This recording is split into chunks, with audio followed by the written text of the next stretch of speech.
Hola, ¿qué tal? Excelente día y excelente coloquio para todos. Es un placer estar aquí, un verdadero honor poder compartir con ustedes el día de hoy el tema del movimiento para la descosificación animal, así como las consideraciones que ha tenido respecto a este tema el máximo tribunal de México, que lo ha abordado a través de dos sentencias que son el amparo en revisión 163-2018 y 80-2022 de la primera y segunda sala. Pero antes de abordar estas dos sentencias, quisiera retroceder un poco y recordar esto, por qué ahora queremos hablar de descosificación. Y es que obviamente quiere decir que hubo o hay, está latente una cosificación. Y por ejemplo podemos recordar a René Descartes, quien desarrolló la famosa teoría del animal máquina y que llegó a afirmar que los animales no sentían, que, que sus reacciones frente al dolor pues respondían a meras respuestas mecánicas. Entonces, que no sentían dolor y ante la imposibilidad de saber si podían razonar, los equiparó con una mera máquina. Y de ahí de que estas ideas se fueran anclando tanto en el pensamiento humano de que se les ha ido concibiendo como meros objetos. Y hoy en día, aunque posiblemente para la mayoría de la población sea, sea difícil de creer que los animales no sienten y que no son cosas, lo cierto es que muchos no pueden ser capaces de elegir un argumento mejor para evitar este peso de la conciencia moral por la explotación y dominación a los que son sometidos los animales.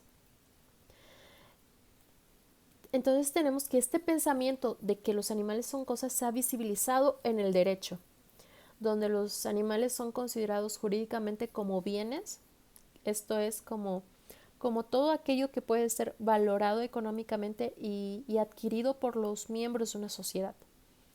Específicamente se las cataloga como bienes muebles, por lo que un animal es igual a una silla, a una mesa, con la diferencia de que son semovientes. ¿Qué quiere decir? Que se pueden mover de un lugar a otro por sí mismos. Entonces, los animales no han sido vistos como sujetos de derechos, sino como objetos de derecho que casi siempre tienen dueño, poseedores o propietarios. Sin embargo, en las últimas décadas y dado el fortalecimiento de distintas posturas éticas, así como evidencias científicas en cuanto a la capacidad de sintiencia e incluso conciencia de los animales, es que el derecho, específicamente en las ramas penal y administrativa, es que ha iniciado a realizar algunos cambios regulativos con el fin de castigar los malos tratos o el sufrimiento innecesario.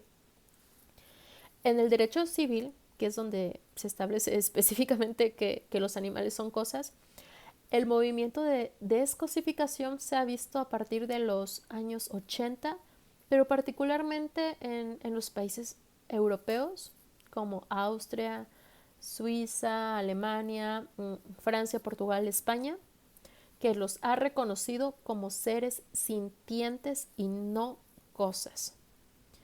Por lo que respecta a México, tenemos que el país ha mantenido dentro de su ordenamiento jurídico la concepción de los animales como cosas, a pesar de que algunas de sus entidades federativas, como la Ciudad de México, Durango, Colima, el Estado de México y Oaxaca, eh, en sus constituciones han llegado a catalogar a los animales como seres sintientes, sin que hasta el momento ninguno de sus códigos civiles pues hayan sufrido alguna modificación.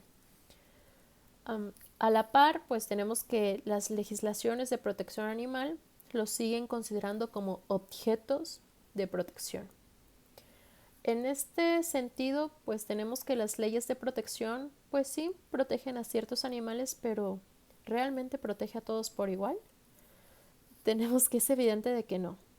Le damos especial protección a los animales que ya han creado un lazo con nosotros, a perros, gatos, y nos olvidamos de otros animales como las vacas, los cerdos, las gallinas, los toros, los gallos. Son animales que al no tener rostro los utilizamos para diversos fines y a lo cual atiende a diversos intereses de índole económica y política, en virtud que son animales que nos traen varios beneficios, y si alguno de estos animales deja de ser considerado una cosa, por congruencia no podría seguir siendo objeto de propiedad, y con esto pues afectarían hábitos alimenticios, fuentes de trabajo, así como actividades consideradas como culturales.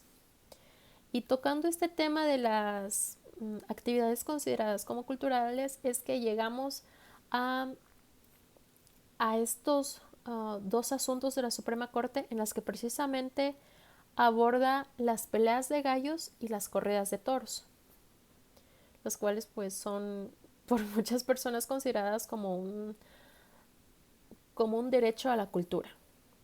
Pero ¿qué ha dicho la Suprema Corte respecto a esto? Primeramente vamos a ver el amparo en revisión 183-2018 que fue dictada por la primera sala de la Suprema Corte.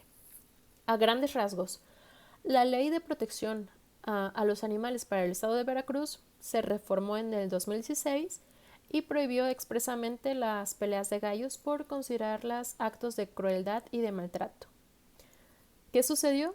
A los galleros no les gustó mucho porque estimaron vulnerados sus derechos a la cultura, a la libertad del trabajo y a la propiedad, porque pues al fin y al cabo los animales son cosas para el ordenamiento legal. Promovieron un amparo que les fue negado y ante esto solicitaron su revisión ante un tribunal colegiado, mismo que solicitó a la Suprema Corte su reasunción para conocer del asunto. ¿Y qué dijo la Corte en este caso? Consideró que las peleas de gallos no constituyen una expresión cultural que deba ser protegida por la Constitución. Y aclaró que una actividad no debe ser defendida únicamente bajo el argumento de que lleva muchos años llevándose o que siempre se ha hecho así, ya que cualquier práctica que suponga el sufrimiento o maltrato innecesario de un animal no puede considerarse una expresión cultural amparada por la Constitución. Ahora bien, en cuanto a lo referente al estatus jurídico de los animales, la Corte en este caso no cuestionó si los animales deben ser sujetos de derecho u objetos de derecho.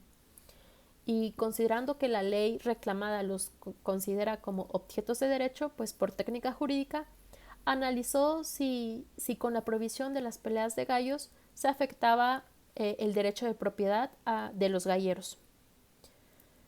¿Qué concluyó? Que sí hay una limitación a su derecho de propiedad hacia los gallos, pero de que esta limitación está muy acotada. ¿Qué quiere decir esto? De que los galleros pueden hacer lo que deseen con su propiedad, es decir, lo que deseen con los gallos, salvo algo muy específico, que son realizar peleas. La conclusión de este asunto fue que es constitucional limitar derechos humanos para proteger el bienestar animal. Este asunto es precedente, sirvió de precedente para el amparo en revisión 80-2022, que ahora lo resolvió la segunda sala, con la diferencia de que en este asunto se abordan tanto las peleas de gallos como las corridas de toros. Tiene algunas diferencias, porque en este caso llegó a la Suprema Corte, ya que en el estado de Nayarit se promulgó un decreto mediante el cual se propone declararlo como patrimonio inmaterial a la charrería, lo cual incluye pues peleas de gallos, corridas de toros y otras cosas. Pues una protectora animal se quejó de este decreto y por eso acudió al amparo y así el asunto llegó a la Suprema Corte. Consecuentemente, pues la Corte analizó si la fiesta taurina y las peleas de gallos pueden ser consideradas patrimonio cultural y si esto está tutelado por el derecho humano a la cultura. Nuevamente la Corte reiteró que una práctica donde hay maltrato, aunque sea históricamente o tradicionalmente realizada por una sociedad, no implica en sí y por sí misma que sea digna de protección constitucional. También afirmó, a diferencia de la sentencia pasada, que la protección animal está incluida implícitamente en el artículo 4 constitucional, dentro del derecho humano a un medio ambiente sano, el cual lo define como un concepto muy amplio que necesariamente incluye la protección a la vida y al bienestar animal. Además menciona que se les debe proteger no porque sean personas, sino simplemente porque son seres sintientes.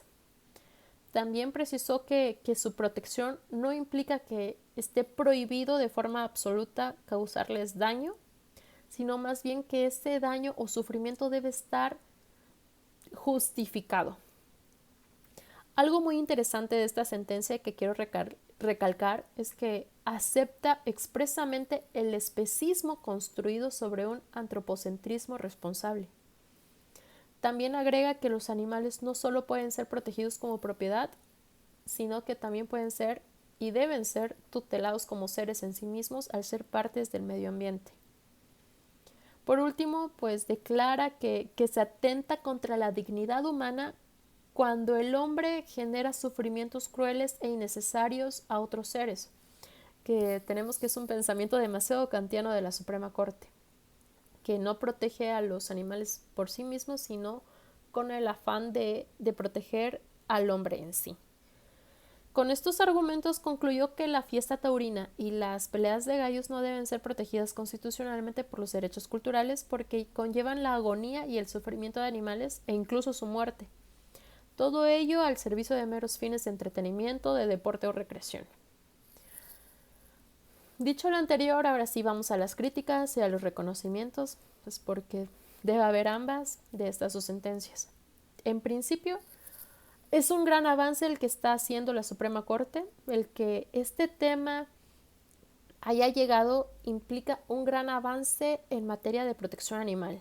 Antes los animales eran invisibilizados, estos temas no se abordaban y por primera vez están siendo abordados por la Suprema Corte y se está resolviendo aparentemente a su favor. Y aunque es evidente que falta mucho por hacer y sobre todo por superar este antropocentrismo del cual están inmersas las sentencias, ya que se reconoce expresamente de que estamos inmersos bajo un antropocentrismo laxo o débil, que si bien reconoce que los animales no son cosas, pero tampoco son personas y que se les debe proteger por estar incluidos dentro de un derecho humano, es decir, porque nos generan un beneficio a nosotros mismos. También dice algo muy, muy curioso la Corte, que es que existe una diferencia moral entre animales y humanos, y pues los que defendemos derechos animales y que hemos leído a Gary Francione, pues defendemos la igual consideración moral entre animales y humanos. Por otra parte, en cuanto a que los animales no son personas, como lo sostiene la Corte, también tenemos que aquí hay pues diversas discusiones si deben ser consideradas como personas no humanas, ya que si existen las personas morales que son las empresas, ¿por qué no dentro de la categoría de personas físicas? ¿Por qué no distinguir entre personas físicas humanas y personas físicas no humanas?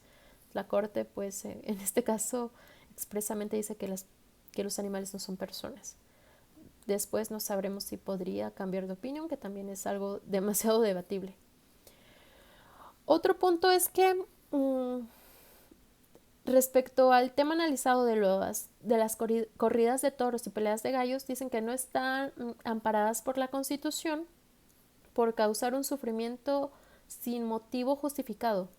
Y entonces, ¿qué hay de los animales sacrificados para la alimentación? Aquí pues deja el espacio abierto porque cree que sí hay una motivación que justifica su sacrificio. Sin embargo, ¿seguiría siendo un motivo justificado privarlos de la vida cuando hay evidencia de que se puede vivir bien, sano, con otro tipo de alimentación que no incluye animales?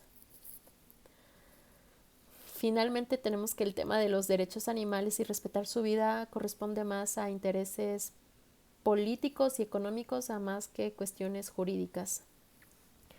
Y finalmente, para concluir, en cuanto al tema que nos ocupa, que es la descosificación, se tiene que aún falta muchísimo por hacer. aún no se logra del todo, ya que la cosificación sigue latente, ya que mientras los animales sigan siendo considerados propiedad como cosas, es difícil hablar de verdaderos derechos animales, ya que si consideramos que los animales no son cosas, que tienen sintiencia, que son conscientes, ¿acaso el derecho a no ser propiedad debería ser la primera prerrogativa de la que deben de gozar? Y finalmente, para concluir, quiero decir que algo muy importante, si queremos terminar con esta cosificación, si nuestro objetivo o a largo o mediano plazo es dejar de considerar a los animales como meras cosas o objetos, es importante modificar nuestro lenguaje. Si queremos un cambio, debemos despojarnos de los conceptos de dueños o propietarios. Debemos sustituirlos por cuidadores, tutores o responsables, ya, de una manera que se empiece a repensar el uso de la propiedad como una forma de tutela, ya que los modos de hablar ejercen sobre los individuos cierto poder. Entonces, eso es muy importante para empezar a generar cambios desde que podemos hacer cada uno de nosotros. Entonces, muchísimas gracias en verdad y cualquier comentario, estamos para servirle. Muchas gracias.